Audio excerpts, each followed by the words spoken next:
état d'accord vous me direz que dem na saisir na foofu justice et que n'importe qui mën na ko def mais est-ce que état tey justice su France mooy exiger Sénégal na ko jox ay éléments yuy war a mën a tax tey jii ñu mën a extrader ki nga xamante ne moo di Madiambal Diagne nuy gisee déjà loolu noonu. Bon, je trouve ça un peu paradoxal pour la bonne et simple raison comment se fait tellement blanchiment de capitaux loi française délit la fa dañ ko délit la fa quoi délit boo nga xamante ni soit mën nga ci jël prison lu mat ay 2 ans jàpp ay 5 ans mais comment se fait maanaam France war ñu exiger quoi que ce soit maanaam pour ñu délivrer ñu Madiambal Diagne pour man affaire yi am na lu nekk ci biir y a des non-dits dafa xaw a rax politique c'est que France mënuñu baal ce qui s'est passé au Sénégal mooy lan Ousmane Sonko bi fi nekk woote équitable ci côté bépp nag li nga xamante ni ñëpp bokk ñëpp jot ci léegi comme que ñoom dañu tàmmoon duñu imposer ci suñu régime yi nga xamante régime précédent yi les Ousmane Sonko ñëw pour leur faire face léegi ñoom à chaque fois si toutefois ñu xool ni lii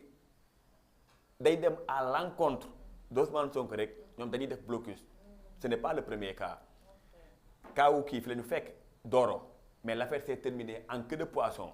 mais est-ce que tey fi ñu toll nii du moment où la loi française maanaam li mu wax ci sur le blanchiment de capitaux mu ni en France le blanchiment de capitaux est un délit pénal grave qui consiste à dissimuler l'origine illicite de fonds pour les intégrer dans l'économie légale mu ni le code pénal article 324(1) à 324(9) définit le blanchiment comme le fait de faciliter la justification mensongère de l'origine de biens ou d'argent provenant d'un crime ou d'un délit. Utiliser, détenir, transférer ou convertir des fonds dont on sait qu'ils proviennent d'une infraction. Participer à une opération visant à masquer l'origine criminelle de ces fonds. Les sanctions prévues. Les peines sont très sévères. Peine de base, article 324(1). 5 ans d'emprisonnement, 375 000 € d'amendement. Peine aggravée, article 324(2), jusqu'à 10 ans de prison et 750 000 € d'amende. Mais lii bu ñu ko déggee est-ce que war nañu teg dara ci table bi lu dul extrader ce gars ñu ñëw fii ñu juger ko est-ce que ñun France moo ñu war a wax nan la ñu war a juger Madiambal est-ce que France ñoo ñu war a exiger nan lañ ñoom li ñu war a xam mooy Macky Sall mi ñu daan imposer nekkatu fi fii li fi nekk mooy jubanti lépp dañ koy teg ci yoon kenn duñu imposer fii nii il faut que ñu intégrer idée boobu noonu dans leur tête Madiambal yow tapet la pour man ñoom njabootam gi ñu jàpp loolu waroon na tax moom mu ñëw samp fii dëggal boppam te parfois da nga koy dégg muy wax des propos mensongers ci internet bi. gis nañ sortie bu mu def tey ginnaaw bu mu génnee ci palais ba mu ngi chargé état du Sénégal mu ngi sax comme ni mu ko defee depuis le début politiser carrément di wax ne dañoo jël famille am en otage ak yeneen yu bëri yoo xamante ne ni daal dafa mel ni ça marche quand même. c'est que Madiambal prébande politique la il est un instinct familial de survie politique mooy case politique yooyu nga xamante ni comme autant dañuy nekk benn mercenaire de plume boo nga xamante ni dañuy bind ci yow di la chantage léegi surtout ñu xam ne yow li ngay bind arrangé wu leen ñu woo la pour jox la des dessous de table léegi avec ce régime nag bii nii ñun ñu woote patriote yi xeex ci loolu noonu xoolal nga xam ni dootul am waa France aussi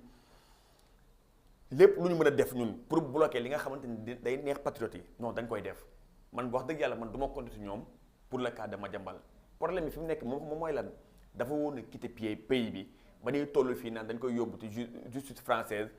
foofu la on a raté le début waru woon a génn fii nii Sénégal c'est ça quoi. très bien dinañ gën a xóotal fi nga laal noonu mais Djibril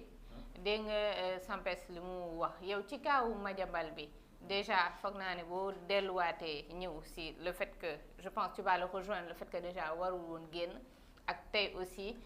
justice su France bi nga xamante ne moom ñuy nekk di ñu di won suñu justice ne en fait ñoom ñoo téye mbir bi léegi en fait est-ce que ñoom si seen bopp sax nekk ñu di def du Madiambal man j'arrive pas à dire son nom Madiambal est-ce que nekk ñu di def du Madiambal ñoom itam di ñu chantage limite comme moom ni mu koy nekk di defee tout le temps. Bon, man, peut-être que je vais avoir une position un peu plus tranchée. D'accord. C'est-à-dire que je le rejoins sur le point où il dit que on a arrêté le début. c'est vrai qu'on a arrêté le début parce que warutoon dem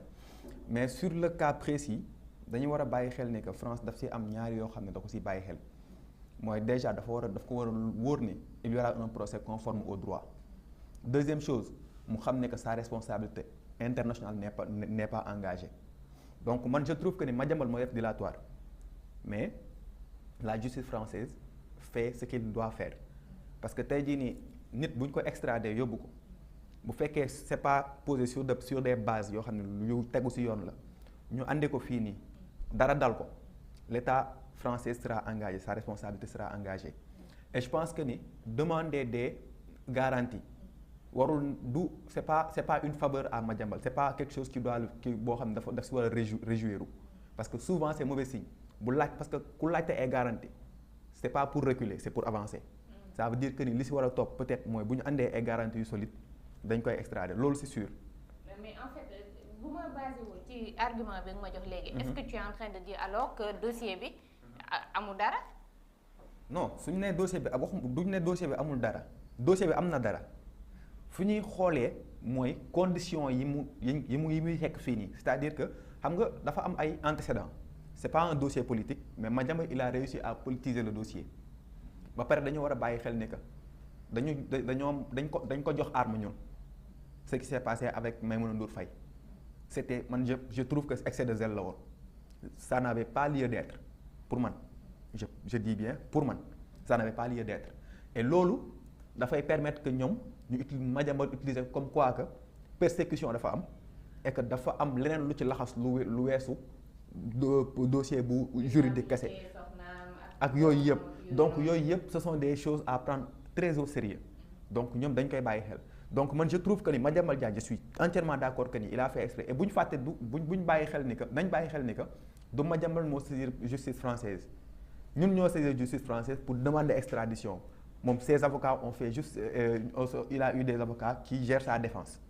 donc justice française ñun ñoo ko saisir donc ñun c'est à nous d'apporter des preuves qui leur donnent le courage de le laisser pas de l'extrader léegi nag man fi may conclure ci loolu noonu mooy comme d'habitude je le dis il y a ces choses yoo xam ne dañu war a on doit être irréprochable c'est quand je dis on je parle de l'État du Sénégal l'État doit être irréprochable par rapport à ça parce que bu ñu bëggee teg ko ci yoon mu ñëw ñu juger ko faut que ñu wane ni que lii nii y a rien de politique donc on ne doit pas le suivre dans sa logique moom parce que moom le fait que ñu dem jëli ji Maïmouna Ndour Faye ak yi fi xew yépp loolu c'est en sa faveur maintenant nag la décision de demander des garanties man je trouve que ni man boobu pour man je le dis jàpp naa ne que c'est une bonne chose parce que du moment où ñun ñoo ko accusé c'est à nous d'apporter des preuves on a apporté des preuves léegi nag c'est à nous d'apporter des garanties que bu ñëwee procès bi ça se passera dans les règles du droit ñu jaarale ko ci yoon bu ñu ko waree tëj ñu tëj ko bu ñu ko waree libérer ñu libérer ko loolu la. waaw mais da nga wax ne que da nga yem ci garantie mais c'est la justice française demandé wul que ay garantie dafa demander également plus d'éléments si li nga xamante ne moo di accusation bi man foofu mooy sama problème parce que pour man un dossier pareil ak éléments yu ñu jox yi yépp si dossier bi